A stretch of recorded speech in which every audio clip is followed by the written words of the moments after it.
आधुनिक पश्चिमी दर्शन, तर्क से अस्तित्व तक। जब मनुष्य पहली बार सोचता है तो वह प्रश्न नहीं पूछता, वह कांपता है, क्योंकि सोचना परंपरा से अलग होना है, भीड़ से अलग होना है और कभी कभी अपने ही विश्वासों से अलग होना है। यह श्रृंखला ज्ञान की नहीं, साहस की कहानी है।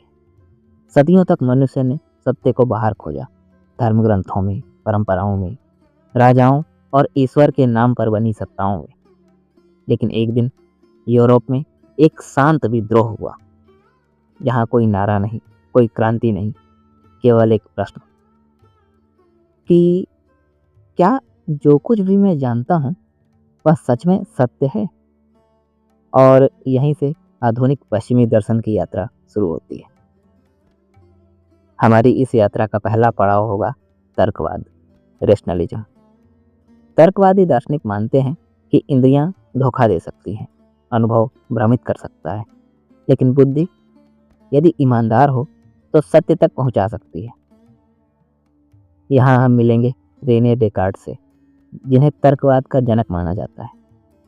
उनका प्रसिद्ध कथन कॉर्गिटो इर्गो सम, यानी कि मैं सोचता हूँ इसलिए मैं हूँ। हम उनकी पुस्तक मेडिटेशन ऑन फर्स्ट फिलॉसफी के माध्यम से उस सत्य को ढूंढने का प्रयास करेंगे जो संदेहों से परे हो। फिर आते हैं बारूक स्पिनोजा, जो कहते हैं ईश्वर बाहर नहीं बल्कि पूरा अस्तित्व ही ईश्वर है। भारतीय उपनिषदों में भी इदम खलविदम ब्रह्म, यानी कि यह ब्रह्मांड ही ब्रह्म या क्रिएचर है का कॉन्सेप्ट है। लेकिन अभी हम उधर नहीं जाएंगे, अभी हम पश्चिमी दर्शन पर ही स्थिर रहेंगे। भारतीय दर्शन के सीरीज में उपनिषदों पर विस्तार से चर्चा की जाएगी।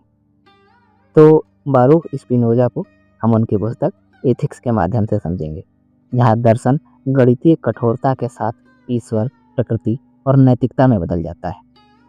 और उसके बाद आते हैं गोटफ्राइड विलियम लेबनिज, जो मानते हैं कि यह संसार अराजक नहीं बल्कि सूक्ष्म तर्कपूर्ण संगीत है। उनकी मोनाड थ्योरी और उनकी कृति मोनेडोलॉजी के माध्यम से हम देखेंगे एक ऐसा ब्रह्मांड जहां हर इकाई स्वतंत्र है फिर भी सामंजस्य में है। इस पड़ाव पर हम तर्कवाद की शक्ति को भी समझेंगे और उसकी सीमाएं भी। तर्कवाद को समझने के बाद हम बढ़ेंगे एम्पिरिसिज्म, यानी कि अनुभववाद की ओर। तर्क के सामने एक नया प्रश्न खड़ा होता है, यदि सब कुछ बुद्धि में ही है तो फिर अनुभव क्या है। अनुभववाद कहता है मनुष्य खाली आता है और संसार उसे बनाता है। यहाँ हम मिलेंगे जॉन लॉक और उनकी कृति an essay concerning human understanding से, जॉर्ज बर्कले और उनकी पुस्तक a treatise concerning the principle of human knowledge. यहाँ हम इस प्रश्न का सामना करेंगे कि क्या जो देखा नहीं जा सकता उसका भी अस्तित्व है।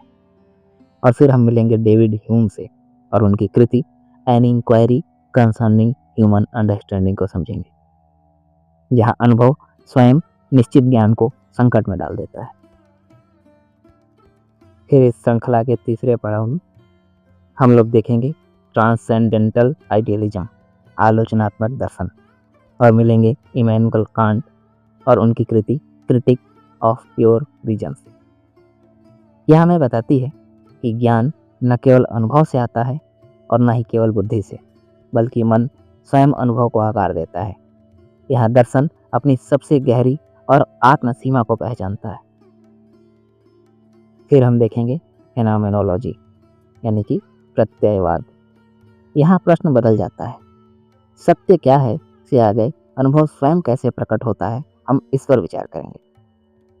यहाँ हम मिलेंगे एडमंड हर्सल और उनकी कृति idea pertaining to pure phenomenology से, साथ ही मार्टिन हाइडेगर और उनकी पुस्तक बीइंग एंड टाइम को भी समझने का प्रयास करेंगे, जहाँ प्रश्न उठता है कि होना क्या है।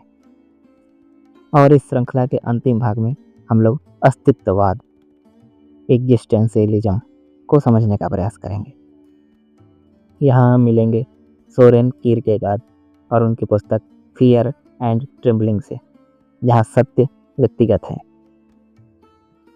जीन पॉल सार्त्र और उनकी पुस्तक बीइंग एंड नथिंगनेस से, जहाँ घोषणा होती है एग्जिस्टेंस प्रीसीड्स इसेंस, और अल्बर्ट कामू से।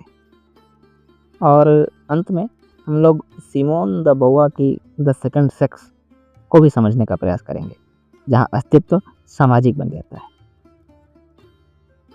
आधुनिक पश्चिमी दर्शन की यह एक लंबी और मौलिक श्रृंखला होने वाली है, जिसमें वीडियो की संख्या अभी निश्चित नहीं है, और जो आपके विचारों और सुझावों को शामिल करते हुए बढ़ाई और घटाई भी जा सकती है। इस पूरी श्रृंखला में हम हर दर्शन को 3 स्तरों पर समझेंगे: दर्शन का मूल प्रश्न, दार्शनिक की सोच और उसकी कृति, और जीवन से उसका संवाद। यह कोई जल्दी खत्म होने वाली यात्रा नहीं है, यह एक लंबी, गहरी और ईमानदार संगत है। यदि आप सत्य को एक उत्तर की तरह नहीं, एक जीवित प्रश्न की तरह देखना चाहते हैं, तो इस यात्रा में हमारे साथ चलिए।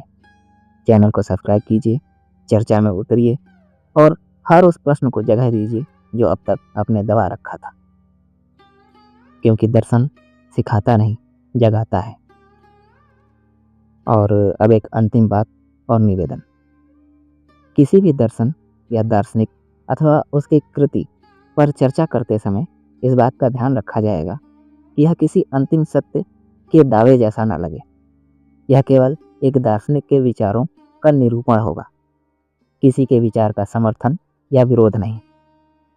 दर्शन का मार्ग सहमति या असहमति से पहले समझने की ईमानदार कोशिश की मांग करता है। किसी विचार से असहमत होने का अधिकार भी उसी को है जिसने उसे पूरा धैर्य से सुना हो।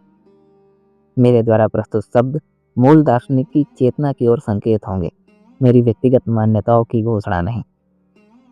इस यात्रा का उद्देश्य आपको किसी निष्कर्ष तक पहुंचाना नहीं, बल्कि आपको सोचने के लिए मुक्त करना है। तो यदि आप तैयार हैं सुनने, ठहरने और स्वयं से प्रश्न करने के लिए, तो दर्शन और ज्ञान की इस यात्रा में आपका स्वागत है।